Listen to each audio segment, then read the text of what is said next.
Namastê! Hoje eu estou aqui com muita alegria para fazer um vídeo com a minha mestra querida Marta Serrete. Todo mundo já sabe que ela é minha mestra, porque eu falo sem parar, e enquanto eu viver eu vou falar e vou agradecer. Namastê, Marta, minha mestra querida. Eu que fico honrada, né, de estar aqui com você. E, aliás, nós nunca separamos, né? Há muitos anos, há quase 30 anos, né, que a gente está junto, né? Então tem sido um encontro muito gostoso, uma convivência muito boa entre nós, né? Graças a Deus, né? 30 anos de amizade, mais de que 30 anos, né, de amizade, e uma amizade muito sólida, que nós temos que agradecer minha irmã Maristela, ela que nos aproximou, e graças a isso nós estamos nesse caminho há tanto tempo, né? Exatamente, né, Marta? Eu fiz o meu curso de formação de professora com a Marta, e sempre eu afirmo que eu só me formei como professora graças à paciência e à generosidade dela, porque eu era muito sem jeito, e ela me pôs no caminho. Não era não, sabe? Eu acho que não era não. Você era muito gentil, muito educada, muito dedicada e, acima de tudo, além do compromisso, muito respeitosa, né? Porque o respeito assim faz a diferença entre os alunos, né? Então, de verdade, uma aluna que eu formei e que deu continuidade aos meus trabalhos foi você, né? E os outros todos fizeram muito também, mas você deu continuidade que está até hoje, né? Cada um pegou o seu caminho, cada um pegou o seu caminho, mas eu me lembro que no nosso primeiro dia de aula, nós éramos 12 na época, né? Quando ela perguntou se tinha alguém que não ia dar aula de yoga, eu fui a primeira a levantar a mão. Por isso que eu falo que é graças à paciência dela, que talvez se ela fosse bem severa, ela ia falar comigo, então eu acho que o melhor é você não continuar aqui. Mas ela entendeu, né? E eu continuei, graças a Deus, e já estou nesse caminho já há bem tempo. E mesmo antes de me formar, eu já comecei a dar aula de yoga juntamente com duas colegas, que foi a Divinha e a Beth Werner. Nós dávamos aulas lá no Grupo Viver. Foi uma experiência muito boa. Então, Marta, quem é Marta Serrete? Eu sou uma mulher, né, casada, quer dizer, agora viúva. Há 3 meses meu marido partiu para o céu, né, foi morar no céu. E vivi com ele 63 anos casada e tenho 4 filhos, 4 netos e um bisneto.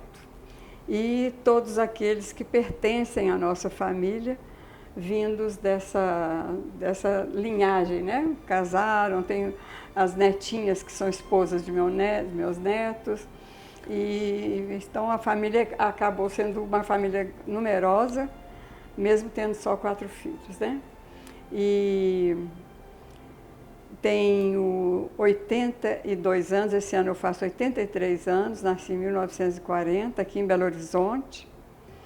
E fui trilhando meu caminho, criando família, e foi uma caminhada longa e com muitos reveses na vida, né? Meu pai italiano, veio com os pais dele da Itália. Aliás, ele nasceu no Brasil, mas a família veio da Itália. Então nós somos de um grupo de pessoas assim muito disciplinadas, né? Muito comprometida com a vida, né?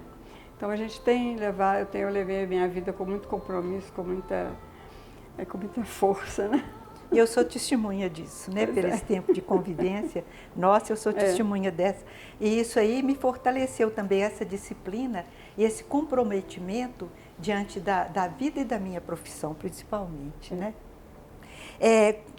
Há quantos anos você está nesse caminho da yoga?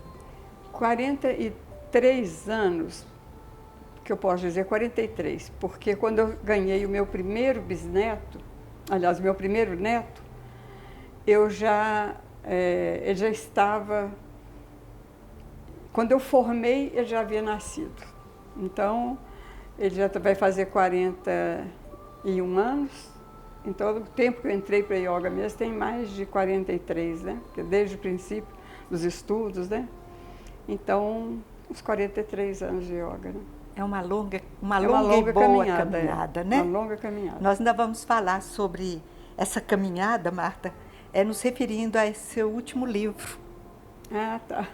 Porque a Marta tem 2 livros, né? Eu escrevi 2 livrinhos muito simbólicos de reflexões. E, assim, baseado nos ensinamentos que eu recebi com os meus mestres. O primeiro foi baseado nesses ensinamentos, né, Ângela? O segundo, eu fiz assim mais uma reflexão sobre a minha própria vida. Mas todos os 2 são bem pequenininhos, só mesmo pedacinhos para refletir. Então, são coisas simples, não são livros, né? São livrinhos de cabeceira com pequenas reflexões, né? Essa observação é própria da simplicidade e da humildade dela, tá? Porque é verdade isso, nós né? todos sabemos que os melhores perfumes estão em pequenos frascos, né? E as pessoas que têm esses 2 livros dela, que ela chama de livrinhos, eles são pequenos no tamanho, mas a grandiosidade do conteúdo é indescritível. Então, as minhas alunas que já adquiriram, elas sempre relatam que é o livro de cabeceira. E que quando abre, fala, nossa, isso aí era para mim.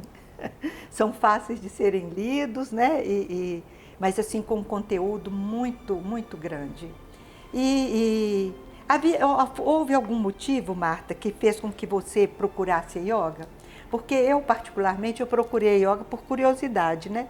Não sabia o que era, quis saber o que é, e pronto, nunca mais isso saiu do meu coração.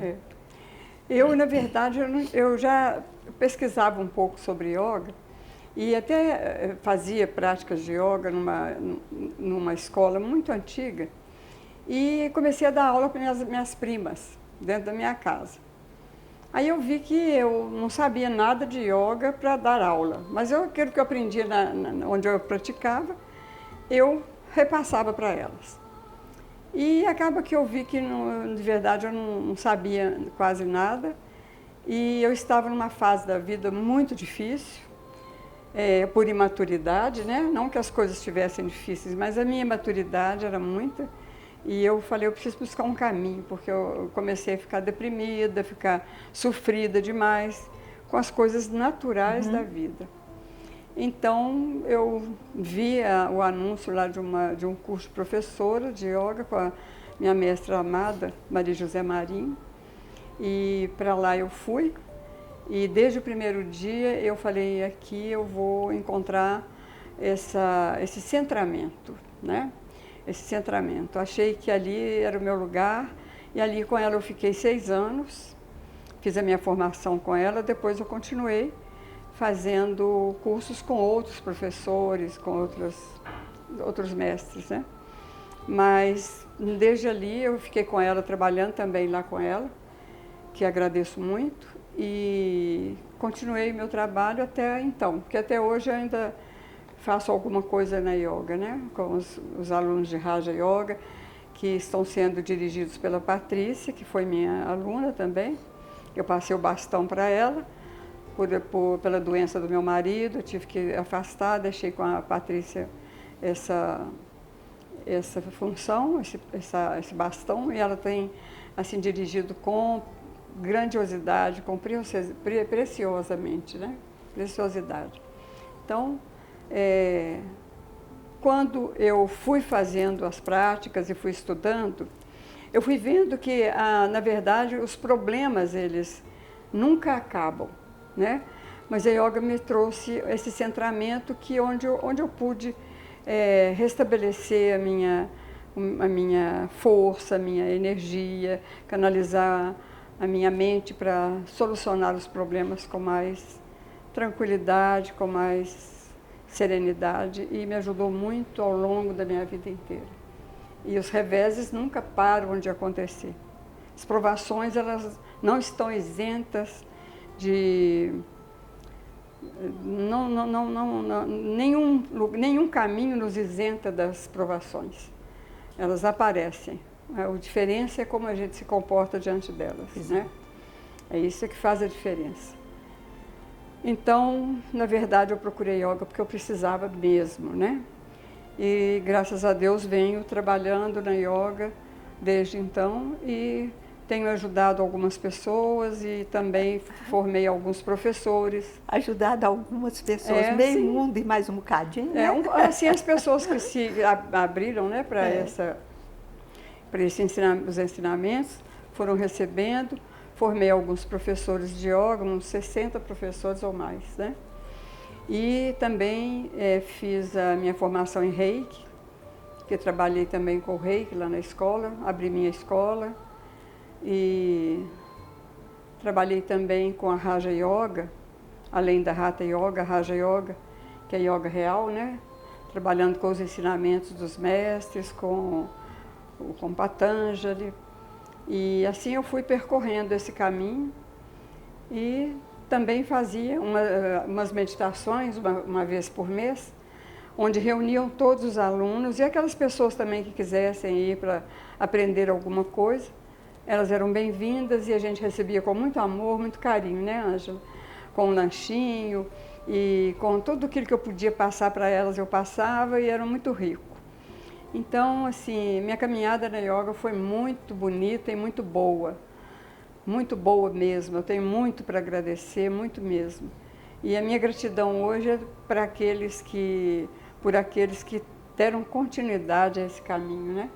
Então, assim, a minha eterna gratidão à Ângela, especialmente, e a todos que fizeram e que dão continuidade sem dar aula, mas eles estão fazendo as suas práticas, Exato, né? Então, isso tem sido muito bonito, muito bom, realizador, né?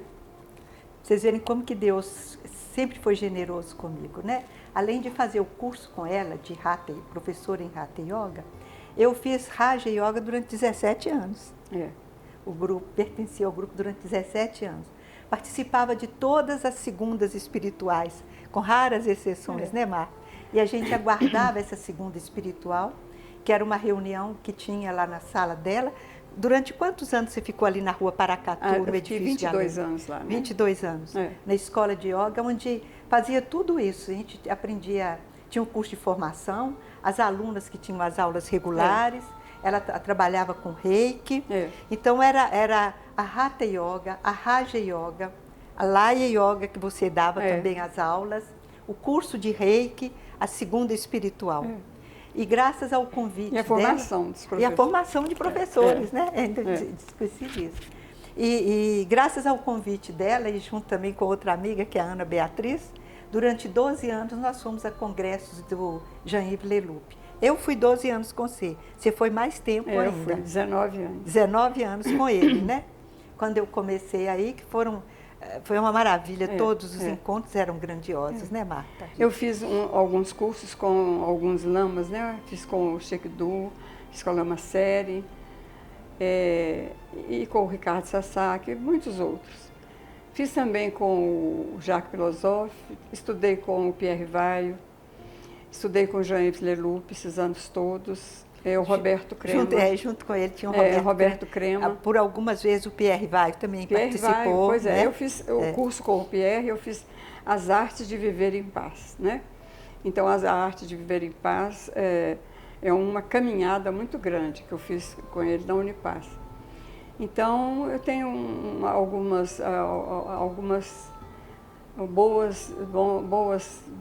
tive boas oportunidades, né, de aprender algumas coisas e me ajudou muito também, né, na minha caminhada.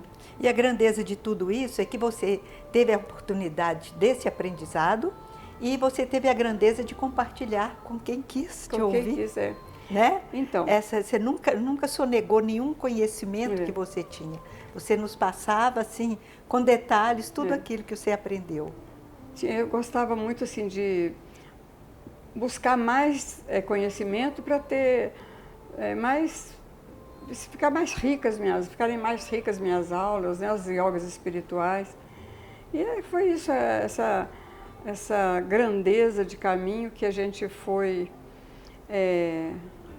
percorrendo e atravessando os desertos, mas sempre acompanhado de bons ensinamentos, bons companheiros, né, de caminhada, e dando conta de realmente sair lá na frente, né, Ângela? como nós temos feito, né? Eu nunca estudei fora do Brasil, né? Porque às vezes pode pensar assim que eu estudei fora. Não, eu conheci o Dalai Lama no Brasil, estudei sempre no Brasil, né? Isso é grandioso, né, Marta? Porque, afinal de contas, você e eu, depois de você, nós seguimos a linhagem do Kai Miranda. E o Kai Miranda é que divulgou a yoga no Brasil da maneira com que nós vivenciamos a yoga. Exatamente. A pessoa vai, faz as práticas, assimila todos os ensinamentos, mas a vida da família continua, a vida profissional continua. Você não tem que abrir mão disso para seguir esse caminho maravilhoso que ele nos orientou. E isso aí eu aprendi com você. Eu também nunca fiz curso fora do Brasil e não sinto necessidade disso. Porque eu acho que nós temos grandes mestres aqui, né? E mais do que nunca hoje, com a internet, com tudo isso, nós podemos nos dedicar àquilo que o nosso país nos oferece. É, né? lógico. Né? Então, que eu penso que a gente não deixa de passar as provações, mas esses ensinamentos nos resguardam, nos direcionam para sempre caminhos bem mais... nós fazemos um atalho, né? Não ficamos na dor, não ficamos no sofrimento, não ficamos na lamúria. A gente está sempre atravessando e saindo lá com mais força, fazendo dos desertos os verdadeiros oásis, né, da nossa vida. Aproveitando das dores para fazer daquilo um bom caminho, né? Isso. E nesse seu último livro, né, O Rio, né? Ele descreve exatamente isso. É uma maravilha essa comparação que você faz do correr da vida com o correr do rio, né? Às vezes é um percurso tranquilo, as águas são limpinhas, gostoso até de você ficar ali ouvindo. De repente, às vezes tem uma enchente de água suja e a coisa fica meio complicada. Exatamente. Mas a gente tendo a consciência de que tudo passa, o rio também sabendo disso, rapidamente ele está outra vez no seu leito e seguindo o caminho, né? Nesse livrinho eu comparo, né, a nossa vida como um rio e falo da eternidade, que são as suposições que eu faço do que será depois da morte, né? Quando o rio encontra o mar, que seria a eternidade, né? Então, o que será que vamos encontrar ali? São suposições, criações, né, da nossa inteligência ou da nossa inconsciente. Aí eu vou sugerindo lá que a gente talvez a gente possa encontrar um mosteiro com os monges cantando mantras, mestres nossos que estão ali também nos amparando, e assim eu vou fazendo várias sugestões, né? É maravilhoso. Não sei qual é mais bonito, se é o primeiro ou se é o segundo. Estou aflita para que ela já passe ao terceiro. Agora eu estou já comecei a escrever o discípulo e o mestre. Esse nosso mestre interior que tem resposta para tudo, né? Ô Marta, eu sei que você tem assim, um conhecimento vastíssimo sobre tudo que relaciona a yoga. Mas desses conhecimentos, qual deles foi um que te tocou mais? Foi os ensinamentos do budismo, do Bhagavad Gita, do Sermão da Montanha? Quantas coisas nós estudamos com você? Assim, é difícil até falar, né? O que é que mais tocou, o que é que fez, assim, que tocou mais o coração da gente, porque todos falam a mesma coisa, todos nos levam para a mesma fonte, né?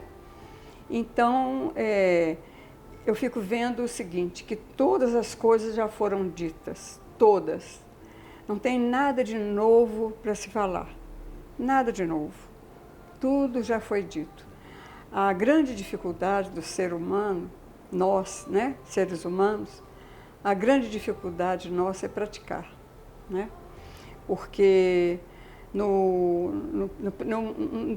em cada uma dessas vertentes, né, nós vamos ver o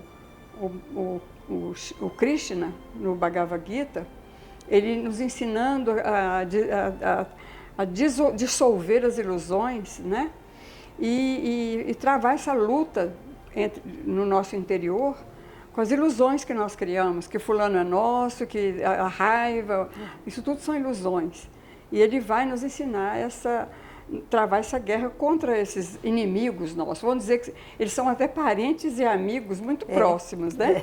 Que ele cita estão dentro isso. Da gente, né? Porque eles estão dentro, mas na verdade eles são aqueles que nos impedem de realmente percorrer nosso caminho, né? Então o Gita é muito rico e o Krishna é considerado o Deus do amor, né? Então ele vai dissolver as ilusões e nos mostrar um caminho livre, leve e um caminho onde você precisa praticar 4 coisas. A busca do dever, a busca dos bens materiais, a busca do prazer e da libertação, né? Então é um caminho lindíssimo. Então, se parássemos somente nisso, já não precisava estudar mais nada. Depois o budismo vem, o Buda falando da compaixão e da sabedoria, que um sem o outro é manco, né? Não tem base, não tem alicerce. Porque se você for somente compassivo, você pode ser violento. Se você for só sábio, você também pode cometer violência. Mas se você equilibrar os dois, você vai ser justo, vai entrar no caminho do meio, né? Que é o caminho que ele cita, né? O caminho do meio. E ele vem nos falar dessa unicidade do homem com a sua verdadeira natureza, integrado na sua força, da compaixão e da sabedoria. Vem nos ensinar a meditação profunda, né? E vem nos falar também das 3 dores. Ele fala do óctuplo caminho, a óctupla senda, né? Os 8 caminhos, né? E vai falar também das 3 dores, que na verdade elas são a dor da doença, da velhice e da morte, né? Elas existem. A doença, a velhice e a morte existem, né? Então, se você não envelhece, morrer você vai. Se você não adoece, nem envelhece, morrer você vai. De toda forma, essas 3 dores, elas estão aí no mundo. Mas nós, seres humanos, não ficamos satisfeitos com elas, né? E buscamos mais sofrimentos, né? Com o nosso ego, com a nossa exigência, com a nossa arrogância, né? E milhões de outras coisas, né? Então, só nisso, do Buda também, já não precisava buscar mais nada, né? Está aí. É preciso apenas a prática, né? E depois nós vamos esbarrar lá com o Cristo, depois do Buda, né? Que é Jesus no Sermão da Montanha, com as bem-aventuranças, né? As bem-aventuranças podia ser a carta magna de qualquer país, né? Maravilhoso demais a gente ver como que a gente precisa de verdade de praticar as bem-aventuranças. Quando Cristo lava os pés dos apóstolos, Ele vai nos ensinar a humildade e a devolver ao outro a sua pureza, a sua inocência, né? Aquilo que nos falta muito, a pureza e a inocência. É uma questão de investigar todos os dias se a gente está sendo realmente puro e humilde de coração, né? De verdade. Você não está prejudicando a qualquer ser vivente, né? E depois, aí no Cristo, a gente vai ver o exemplo que ele traz também, um arquétipo, né? São metáforas, né? De Lázaro, né? Que ele chama o Lázaro do túmulo e fala: sai, Lázaro, vem para a luz. E às vezes a gente está construindo o próprio túmulo em vida, né? Não vai para a luz. E outro também que ele fala, outro arquétipo magnífico, que é o da samaritana, né? Que ele fala para ela, quando ela está no poço, e ele chega e fala: mulher, essa água do poço não vai matar a sua sede. A água que mata a sua sede tem que vir da fonte viva, que sou eu, né? O Cristo. E então nossa sede de poder, de milhões de coisas, a gente busca nesse poço que não vai saciar a nossa sede, né? Onde a gente poderia buscar nessa fonte de água viva, que é a nossa consciência lúcida, a nossa consciência elevada e lúcida mesmo, a consciência amorosa, a consciência compassiva e sábia, né? E ele vai nos mostrar também o cordeiro degolado no centro do peito dele, né? Que é nos mostrando que por mais que passemos por dores e provações, se nós estivermos com o cordeiro, né? Com ele no nosso coração, nós estaremos firmes e centrados e de pé, né? Como a própria mãe dele, Maria Calvariana, de pé ao pé da cruz, né? É muito lindo estudar o Cristo. São ensinamentos assim belíssimos e que o ser humano, nós, precisamos de ter essa consciência lúcida para verdadeiramente praticar. Parar de verdade de buscar desculpas para fomentar as nossas dificuldades, o nosso ego, né? A nossa dificuldade de ser melhor, né? Exatamente. Como você falou, Marta, que tudo já foi dito, né? Quando a gente estuda a escada de Patanjali, os yamas e os niyamas, a gente vai observando que são os 10 mandamentos ali, ditos de uma maneira diferente. Então, tudo já foi dito. Às vezes, a maneira com que uma pessoa descreve aquilo nos toca mais. Mas é a mesma coisa sendo dito de uma maneira diferente. Exatamente. No Gita, nós vamos encontrar lá a escada de Patanjali, né? Exato. Que está ali com os yamas e niyamas, nos levando para os asanas, o pranayama, para o pratyahara, o dhyana, até o samadhi, né? Então a gente vai andando por esse caminho e vai vendo que com poucas coisas a gente podia ser muito melhor, né? E eu ainda penso uma coisa, sabe, Ângela? Que nós seres humanos temos caminhado muito, falta muito ainda, mas temos caminhado bastante. E penso que essas grandes violências que estão acontecendo na Terra, ao meu ver, é falta de lucidez, porque a pessoa lúcida, ela é incapaz de fazer mal a qualquer ser vivente. É a falta da lucidez, o ego que atropela essa consciência lúcida. Ganância, né? E não só isso, as doenças também, né? As patologias que levam as pessoas a perder a lucidez, né? E cometerem coisas tão violentas, né? Então, não só essas não virtudes, mas também as patologias que são muito graves, né? E para todos esses, o que nos resta é realmente fazer nossas meditações, direcionando a todos eles e a todos nós que precisamos ainda, né? Essa sarça ardente, né? Para que todos possam passar por uma transfiguração, né? Então, gente, dá para vocês entenderem por que eu não desgarro dela? É amor demais. Essa mestra que, assim, se a gente senta para tomar um café, é uma aula que eu tenho sobre alguma coisa. Se encontra em algum lugar, passeando no shopping, eu tenho outra aula. Por isso é que eu não solto, não largo do pé dela de jeito nenhum. Vocês viram que esse nosso bate-papo aqui se transformou numa aula riquíssima para quem quiser aproveitar e seguir tudo isso que ela nos passou aqui. Então, Marta, você gostaria de falar mais alguma coisa? Querida? Só agradecer, né, Ângela? Agradecer a você, ao Rodrigo que está aqui nos ajudando nessa produção, né? E a você que é uma pessoa assim, e como eu te falei um pouco antes de você chegar, não sei como você arranja tanto tempo e tanta motivação para fazer tantas coisas. Eu creio que é na motivação amorosa que você se apoia. Eu queria muito fazer esse vídeo com a Marta para que todos pudessem conhecê-la mais um pouco. Eu sempre afirmo para as pessoas que nós precisamos de ocupar mais as redes sociais com coisas boas, coisas que vão levar as pessoas a uma reflexão, a uma qualidade de vida melhor. É aquilo que já foi dito, né? O que me assusta não é o barulho dos maus, é o silêncio dos bons. Então, se nós ocuparmos a internet, esses meios de comunicação, com coisas que possam levar as pessoas a uma reflexão, acredito que nós estamos trilhando um bom caminho. Com certeza.